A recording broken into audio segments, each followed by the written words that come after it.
Hello అండి, welcome to సత్తాస్ వాళ్ళు. ఈరోజు మీకు ఒక యూస్ఫుల్ టిప్ చెప్తానండి.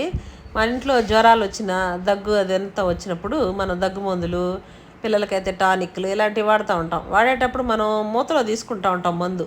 మూతలో తీసుకున్నప్పుడు అది ఒక్కొక్క డ్రాప్ ఏదైనా పడిపోయి ఆ ఎక్స్పైరీ డేట్ మీద, మ్యానుఫ్యాక్చరింగ్ డేట్ మీద ఈ విధంగా పడిపోయి ఆ పేపర్ లేచిపోతూ ఉంటుంది, చినిగిపోతూ ఉంటుంది. మనకి తెలియదు డేట్ ఎంత వాటికి ఉంది ఏంటి అనేది తెలియదు. అలాంటప్పుడు మనం ఇలా చేసుకుంటే కనుక ఆ పేపర్ అనేది చిరిగిపోకుండా నీట్గా ఉంటుంది. మనకి ట్రాన్స్పరెంట్ ప్లాస్టర్ ఉంటుంది కదా, అది కనుక వేసేసి నీట్గా మనం కనుక ఇప్పుడు వాటర్ పోసి చూయించాను, ఏం కాదు. తర్వాత మన దగ్గర నెయిల్ పాలిష్ ఉంటుంది, ట్రాన్స్పరెంట్ నెయిల్ పాలిష్. అది వేసినా సరే వాటర్ అనేది పడినప్పుడు ఆ నెయిల్ పాలిష్కి మనకి తడవదండి, నెయిల్ పాలిష్ ఉంటాను తడవదు. ఆ విధంగా చేసుకుంటే మనకి ఈ ఎక్స్పైరీ డేటు, మామూలు మ్యానుఫ్యాక్చరింగ్ డేటు ఇవన్నీ కూడా మనకి కనిపిస్తూ ఉంటాయి. ఈ విధంగా చేసుకుంటే సూపర్గా అయితే ఉంటుంది. టిప్ నచ్చేది లైక్ చేయండి.